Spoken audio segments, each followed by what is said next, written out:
হর হর মহাদেব।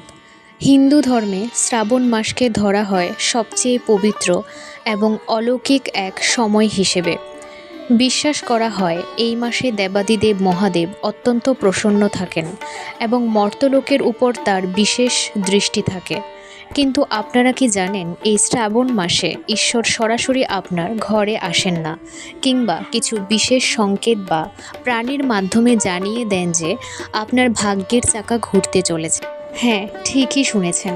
শ্রাবণ মাসে যদি কিছু বিশেষ জীব বা প্রাণী হঠাৎ আপনার বাড়িতে আগমন করে, তবে তা জ্যোতিষশাস্ত্র বা শাস্ত্রীয় মতে অঢেল ধন সম্পত্তি এবং সুখ সমৃদ্ধি আসার স্পষ্ট সংকেত।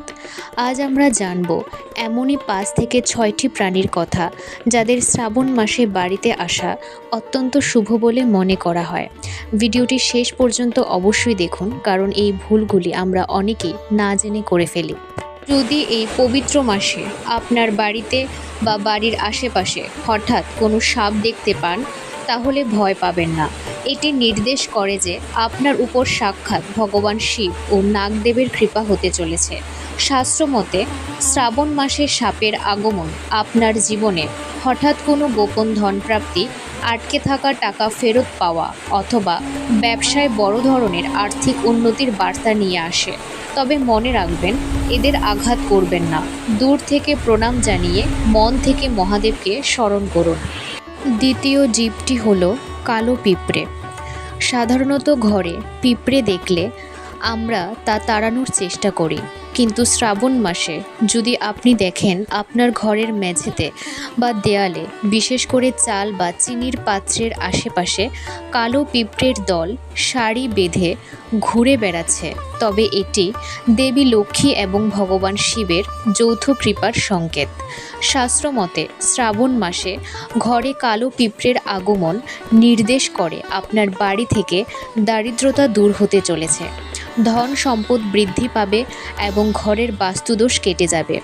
এদের মারবেন না, বরং সামান্য আটা ও চিনি দিয়ে এদের খেতে দিন। এতে আপনার ভাগ্য আরও দ্রুত চকচকে হয়ে উঠবে। তৃতীয় নম্বর প্রাণীটি হলো গরু বা গাভী। হিন্দু ধর্মে গরুকে মাতা কামধেনুর রূপ হিসেবে দেখা হয়, যার মধ্যে ৩৩ কোটি দেবী দেবতা অবস্থান করেন। শ্রাবণ মাসের কোনো ভোরে বা সকালে যদি দেখেন একটি গরু হেঁটে এসে আপনার বাড়ির মূল দরজায় দাঁড়িয়ে ডাকছে বা দাঁড়িয়ে রয়েছে, তবে জানবেন সেটি পৃথিবীর অন্যতম শুভ সংকেত। এর অর্থ হলো আপনার বাড়িতে অন্নপূর্ণা ও লক্ষ্মী দেবীর আগমন ঘটছে। এমনটা হলে কখনোই গরুকে তাড়িয়ে দেবেন না। নিজের হাতের প্রথম রুটি বা সামান্য গুড় রুটি পরম শ্রদ্ধায় গরুকে খেতে দিন। এর ফলে সমস্ত মানসিক কষ্ট দূর হয় এবং গৃহে আর্থিক সমৃদ্ধি বজায় থাকে। ৪ নম্বরে রয়েছে একটি প্রাণী যাকে আমরা অনেকেই হয়তো এড়িয়ে চলি, তা হলো ব্যাঙ। শ্রাবণ মাস অর্থাৎ বর্ষাকালে ব্যাঙের ডাক এবং আগমন স্বাভাবিক, কিন্তু জ্যোতিষশাস্ত্রে শ্রাবণ মাসে ঘরের প্রাঙ্গণে ব্যাঙের আগমন অত্যন্ত শুভ। ব্যাঙকে ইতিবাচক শক্তি এবং সমৃদ্ধির প্রতীক ধরা হয়। চীনা ফ্যাংশুই এবং বৈদ্যুতিক শাস্ত্র উভয় মতেই ঘরে ব্যাঙের উপস্থিতি বা ডাক ঘরের সমস্ত নেতিবাচক শক্তি দূর করে ধন সম্পদের রাস্তা খুলে দেয়। শ্রাবণ মাসে বাড়িতে ব্যাঙ এলে তাকে কষ্ট না দিয়ে নিজের মতো চলে যেতে দিন। ৫ নম্বর হলো পেঁচা এবং প্রজাপতি। পেঁচা দেবী লক্ষ্মীর বাহন। শ্রাবণ মাসের রাতে যদি আপনার বাড়ির ছাদ বা জানালায় এসে পেঁচা বসে বা ডাকে, তবে তার নিশ্চিত বার্তা দেয় যে আপনার বাড়িতে মা লক্ষ্মীর স্থায়ী বাস হতে চলেছে। শীঘ্রই আর্থিক সংকট কেটে যাবে। অন্যদিকে শ্রাবণ মাসে যদি হঠাৎ কোনো সুন্দর ও রঙিন প্রজাপতি আপনার ঘরের ভিতরে প্রবেশ করে এবং ঘোরাফেরা করে, তবে তা ইঙ্গিত দেয় যে আপনার জীবনে শুভ খবর বা ব্যবসায় উন্নতির পথ খুলতে চলেছে। শ্রাবণ মাসে এই প্রাণীগুলো বাড়িতে আসার পর একটি বিষয় সবসময় মাথায় রাখবেন: মহাদেবের এই পবিত্র মাসে যে কোনো জীবকে কষ্ট দেওয়া বা হত্যা করা চরম পাপের শামিল।